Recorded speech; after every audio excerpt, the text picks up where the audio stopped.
I'm Andrew Lee. I'm the Director of Countryside Policy and Management at the South Downs National Park Authority. The River Rother that we're standing next to here is a very special little river in the National Park that rises up in the Hampshire Hangers and then runs down to the east and comes out and joins the Arun at Pulborough.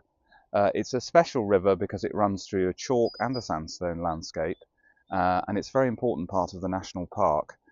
It's unlike many other rivers, it's not widely conservation protected, and it has multiple pressures on it, like all rivers, of sediment, of sewage spills, of amount of water abstraction, water that's taken out of it, structures in the river that stop fish migrating.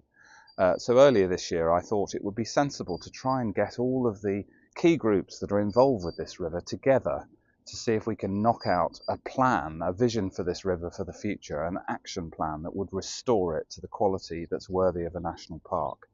So the Rother Summit, which is taking place today, brings together the big landowners, some of the nature conservation bodies like the National Trust, important statutory government bodies like Natural England and the Environment Agency, and of course private companies like Southern Water, really to put together an action plan for the river.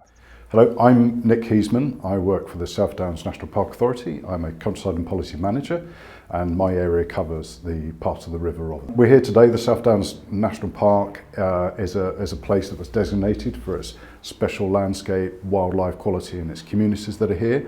And the River Rother is the river that sits wholly within the South Downs National Park, so right from source to where it meets the River Arun. So today we've convened a meeting. One of our roles is very much to facilitate, enable and add value to the work of landowners, communities and all the different people that make this special landscape the special place it is. I mean, people make the place and the place makes the people. So I'm Sebastian Anstruther. I'm here as a landowner. The Barlavington estate is a 3,000 acre estate in the lower River Rother Valley. Well, first of all, it's my home. That's really the main thing. And so many people in this room today, whether they work for the park or for one of the statutory agencies or whatever, actually they grew up here. So that's the thing. We are passionate about it. You know, we love this river, we love this valley. Rivers and water are intrinsic to life. They have shaped this landscape, this special national park landscape. But also all the settlements that are, all the villages, all the towns, their place names are relating to those rivers. But also they create the backdrop to people's lives. What we do to the water, we kind of do to ourselves. I'm Amy Fellish, Trust Manager of the Arun and Rother Rivers Trust. There's a quote that I really like by a US geomorphologist called Luna Leopold, which is, "The health of our waters is a principal measure of how we live on the land." So I'd like us all to think about how we live our daily lives, how we use the land and the landscape, and what we can do that will bring positive changes for the river. My name is Nick MacDonald. I am Cowdrey Estate Land and Environment Manager. We've gone down the regenerative route, so we've stopped doing potatoes, so the silt running into the river has had a huge impact, positive impact, and we also now have 100% cover over winter to protect those soils.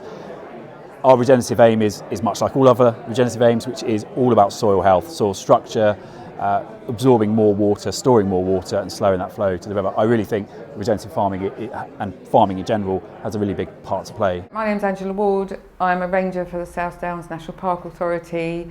My particular patch covers the River Rother, which is from Petersfield to Hardham near Pulborough.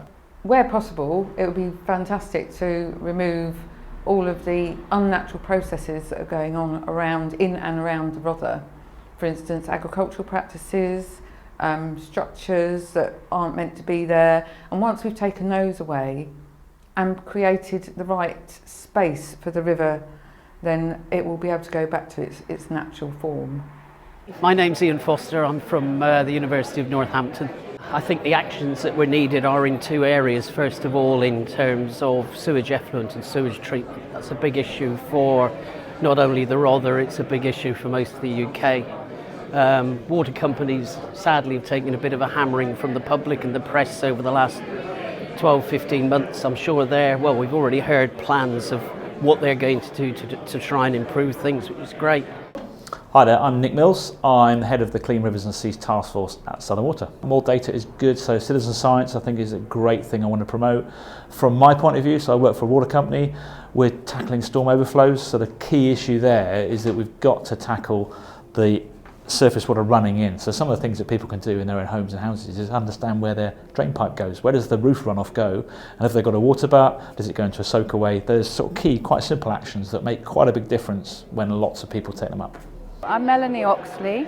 I'm a representative from Petersfield Climate Action Network, where I head up a big project area, new project area for us, which is engaging with nature recovery. There are a number of groups doing river testing, and of course gathering data is very important, as is the river fly monitoring, and we will hope in Pecan in Petersfield to train up a few volunteers to do some of that work in certain months of the summer. So we are asking local people who have a connection to the river and love the river to join us in testing the water quality, and we'll be building a database with lots of information about the water quality in various areas of the river that we will then want to use for action.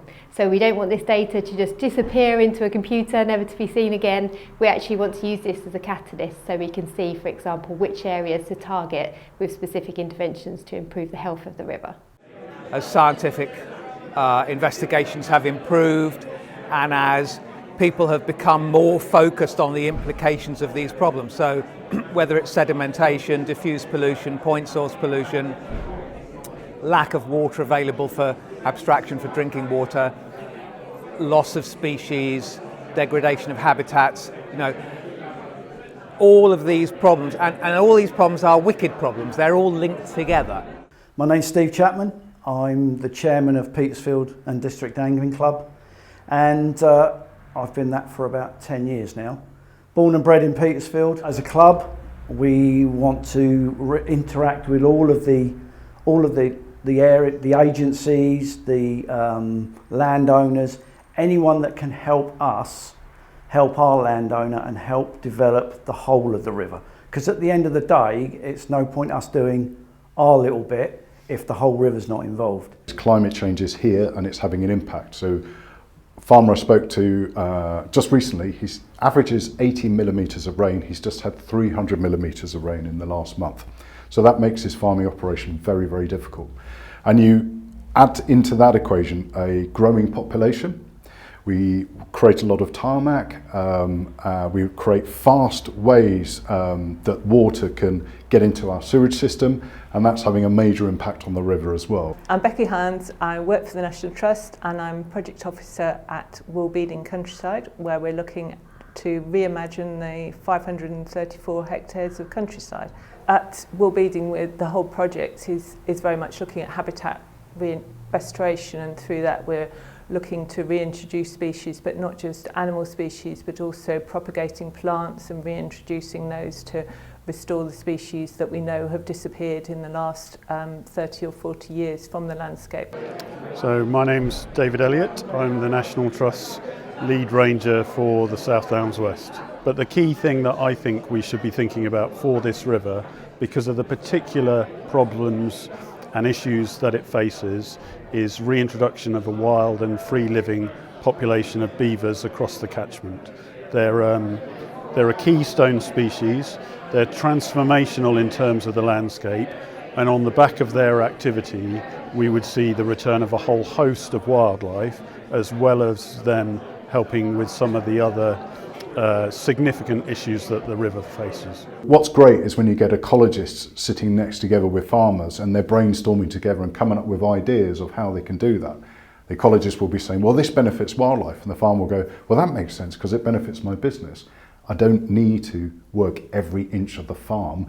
Actually, it's going to be more beneficial to their management that they're not wasting seed, ploughing the land, using inputs, which will effectively end up in the river. So there's been some really interesting discussion about that, some upstream thinking that's often spoken about. My hopes for the future of the Rother would be for the river to become a well-functioning ecosystem, with the river itself connected to the floodplain, able to flow more freely, and for the wildlife to flourish in the river. perhaps to see the return of some species that maybe are in the river at the moment, but we're not seeing them too much, such as otters, to be thriving throughout the catchment, and then also for people to be able to access and enjoy this beautiful river. You know, I've seen it in 40 years and it has sort of died a death. We need to get it back. It's part of my landscape and part of my life. Don't give up.